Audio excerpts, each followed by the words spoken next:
প্রথম বড় কোরআন, কোরআনুল হাকিমে 27 পারার মধ্যে একটা সূরা আছে, সূরাটার নাম হলো সূরা রহমান। কি বলো আব্বা? খুব গুরুত্ব দিয়ে শুনুন। এই সূরা রহমানে আল্লাহ প্রথমে বলছেন আর রহমান বান্দা আমি অতি দয়াবান। কে বলছে? আল্লাহ। আচ্ছা, আল্লাহর দয়া কত? ভালো করে শুনেন। আমরা যারা নামাজ পড়ি না, আল্লাহ কি আমাদের মাথায় বিনা মেঘে বজ্রাঘাত ফেলে? কথা বলে না? আমরা যারা রোজার সময় আমাদের যন্ত্রগুলো এখানে বসে হয়েছে, এখন সব ঠিক আছে। আর রমজান যখন আসবে, যত 40-এ বেদ সারা ওই সময় আসে। আরে হ্যাঁ না না, পান বিমল খাবুস খাবুস করে তার মানে ফেরেশতাদের বেগ আছে। শিখেলে কি কায়দায় শুধু মেল দিয়া শিখে ফেরেশতারা বলে যারা বেদিনে ঢুকে দেখ ছেঁকবো ছেঁকবো, শুধু হাতে ছেঁকবো আর ছেড়ে দেবো। আয় বাবু, যারা আমরা রোজা রাখি না, আল্লাহ কি আমাদের টুকে টিপে ধরেছে? না। এই কাদিরাবাদের যুবক ছেলে পরিমালি রাতের আধারে খেজুর গাছের গোড়ায় বসে কিংবা বাড়িতে খিল দিয়ে লেপ চাপা দিয়ে মোবাইলে কি ধরনের পাপ দেখেছ, কি ডিজাইনের নোংরা ছবি দেখেছ, মা জানতে পারেনি, বাপ বুঝতে পারেনি। মা যদি জানতো তোমার থেকে ঘৃণা করত, বাপ যদি জানতো তোমাকে ভালো চোখে দেখতো না, গ্রামের ছেলেরা যদি বুঝতে পারত তুমি এত নোংরা মানসিকতার মানুষ, তোমার সঙ্গে কেউ মিশত না। হায় হায়, আমার দয়ার আল্লাহ, আমার মায়ার আল্লাহ, আমার হকের হাকিম আল্লাহ, আমার কাদেরের কুদরতি আল্লাহ আমার আপনার গোপন গুনাহগুলো গোপন রেখে যাতে দুনিয়ার মানুষ না জানতে পারে, দুনিয়ার সামনে আমার আপনার মান ইজ্জতকে উজ্জ্বল করে রেখেছে। সুবহানাল্লাহ বলেন। সেই আল্লাহর প্রশংসা করবেন না তা কার প্রশংসা করবেন? আয় আব্বা, তালবন ঝাবন সমুদ্রের তরঙ্গিত ঢেউ, পাখির কণ্ঠে কিচির মিচির ধ্বনি, পিপীলিকা দলে দলে মৌমাছি গুনগুন করে আল্লাহ নামের মহিমা প্রকাশ করে। সেই পূত পবিত্র নাম আল্লাহু সুবহানাহু ওয়া তাআলা। সেই আল্লাহু সুবহানাহু ওয়া তাআলার দরবারে সবাই মিলে একই আওয়াজে সমবেত কণ্ঠে আমরা সকলে পড়ছি আলহামদুলিল্লাহ। আলহামদুলিল্লাহ শব্দের অর্থ হলো সমস্ত প্রশংসা একমাত্র, শুধুমাত্র, কেবলমাত্র আল্লাহ। আচ্ছা বা আল্লাহর প্রশংসা করলে বড় মিয়া খুশি হবে বলে মনে হয়? বড় মিয়া মানে কে বুঝবে? ঠিক ধরে শয়তান, আবাদি শয়তান। আল্লাহর প্রশংসা করলে শয়তান খুশি হবে? আর কথা বলে না খুশি হবে? তাহলে যারা আলহামদুলিল্লাহ বলবি না চুপ বসে থাকবে, এতগুলো লোকের সামনে আমি আর একটা মানের জন্য আমি আলহামদুলিল্লাহ বলবো, আমি একটা টাকাওয়ালা লোক, এসব মালগুলো বুদ্ধিমান না হুনমান? হুনমান।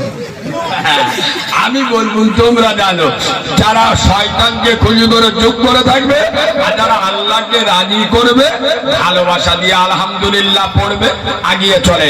ঠিক তার পরে পরই 100 কোটি দরুদ ও সালাম বর্ষিত হোক আয়াব্বা, যিনি মা আমেনার নয়নের মনি, আব্দুল্লাহর লাল, আরবের দুল্লাল, যিনি মেশে রাখাল, শামসুদ্দোহা, বদ্রোদ্দোজা, যিনি দাঁড়ালে পৃথিবীটা হয় চঞ্চল, যিনি বসিলে অবনী হয় স্থির, যিনি হাসিলে জান্নাতে শোভা পায়।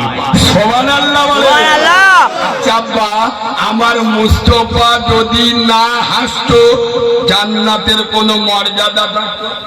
এই দেখেন, যে নবীর পেচ্ছাপ পাক, যে নবীর পায়খানা পাক, যে নবীর রক্ত পাক, যে নবীর ঘাম পাক, যে নবীর কোনো ছায়া ছিল না, যে নবী হ্যাঁ বললে হালাল হয়।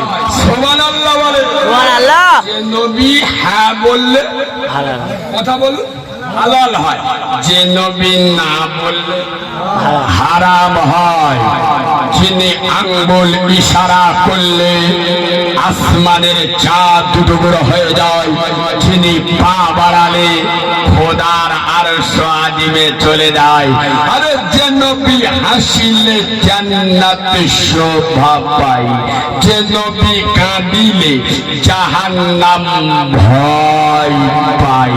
अरे हम बोले तो बात बोले, मेरे नबी बोले तो हदीस बोले, हम देखे तो ख्वाब देखे, मेरे नबी देखे तो हकीकत देखे। मेरे नबी जादूगर नहीं है, वो शम्स दुहा है, वो बद्र दुजा है, जिसका तारीफ खुद मेरा रब करता है। নবীর উপরে অসংখ্য দরুদ ও সালাম বর্ষিত বা নিবেদিত হোক। আমরা সকলে পড়ছি আল্লাহুম্মা আমিন। আজকেকার জলসা শ্রদ্ধেয় সম্মানিত নির্বাচিত স্মরণীয় বরণীয় মাননীয় সম্মানিত সুনামধন্য আজকের জলসার যোগ্য সভাপতি, আমার সামনে বসা দিনদার পরেশগার জ্ঞানী গুণী বুদ্ধিজীবী বিচক্ষণ আমার পেয়ারা হাবিবে পেয়ারা উম্মতে মুহাম্মাদী সাল্লাল্লাহু আলাইহি ওয়াসাল্লাম, পর্দার অন্তর আড়ালে আমার লজ্জাবতী শীতলবতী অজ্ঞবতী সবরকারণী ধৈর্য ধারণী ধার্মিকা আল্লাহওয়ালা আল্লাহ বেরু খোদা বেরু আমার সোনামণি মা বোনেরা, যতক্ষণ কথা বলবো আল্লাহ যেন বক্তা এবং শ্রোতা উভয়কে আমল করার তৌফিক দান করেন। এখানে বলতে হয় আল্লাহুম্মা আমিন। এটা কেন বললাম জানেন? এখন জলসা মিলাদে কাজ হয় না, হয় না। এই দেখেন রাত 2টো পর্যন্ত করিম ওয়াজ শুনে ঘরে গেছে, করিম খাটের ওপর লুঙ্গি খাটের নিচে।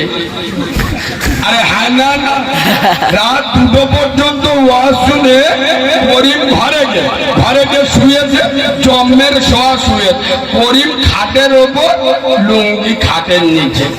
জলসা মিলাতে কাজ হয় না। এই শোনেন, ওই জন্য আমি সব জায়গায় বলি শোনার নাম ঈমান নয়, জানার নাম ঈমান নয়, মানার নাম হলো শোনা আর জানার নাম যদি ঈমান হতো, আবু জেহেলের থেকে বড় ঈমানদার কেউ ছিল? কথা বলে না। শোনার নাম যদি ঈমান হতো আর জানার নাম যদি ঈমান হতো, আবু লাহাবের থেকে বড় ঈমানদার কে ছিল বলো? আরে যার ঘরে নবী জন্ম নিয়েছে মুহাম্মদ সাল্লাল্লাহু আলাইহি ওয়াসাল্লাম, যাদের নিজের ভাইপো, আমি আপনি কোরআন শুনি আলেম উলামাদের মুখে, আর আবু জেহেল আর আবু লাহাব কোরআন শুনেছে কার মুখে? বিশ্ব নবীর বুকে। আয়াব্বা এই মাল দুটো সেরেছে, কথা বলে না, সেরেছে। আমাদের মধ্যগুলো হয়ে থাকে জলসা তো ছেড়ে দেন, সবার পকেটে পকেটে ঘুরতে, এদিকে মোবাইলে ওয়াজ শুনতে, এদিকে বিড়ি টানতে, জিবরাইল এসে চোখ নীল হয়ে যাচ্ছে। ওয়াল্লাহ এ মালটা নেকি লিখবো না গুনাহ লিখবো, সে ফেরত ফিরে চলে যাচ্ছে। আরে কথা বুঝতে পারছেন? সত্য না মিথ্যা? এদিকে মোবাইলে দেখছে কি ওয়াজ, খাচ্ছে কি বিড়ি, ফেরেশতা এসে তো চোখ হলুদ হয়ে বল এ মালটা নেকি লিখবো না গুনাহ লিখবো, সে কনফিউজ ফিরে চলে যাচ্ছে। কি করবান? আয় আব্বা, এরাই আবার চার দোকানে বসে বসে ফতোয়া ঝাড়ে। বিড়ি খাওয়া গাঁজা খাওয়া কি কোরআন হাদিসে কোন জায়গায় হারাম আছে?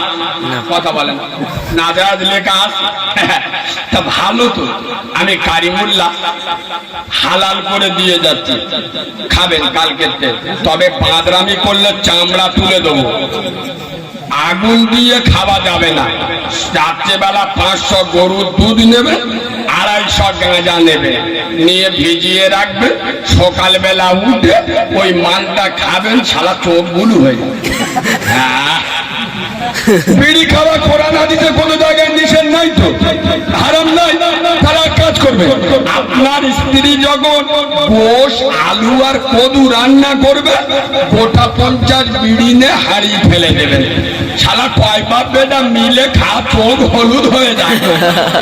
বাদরামি করার জায়গা পাও নাই বিয়াদব।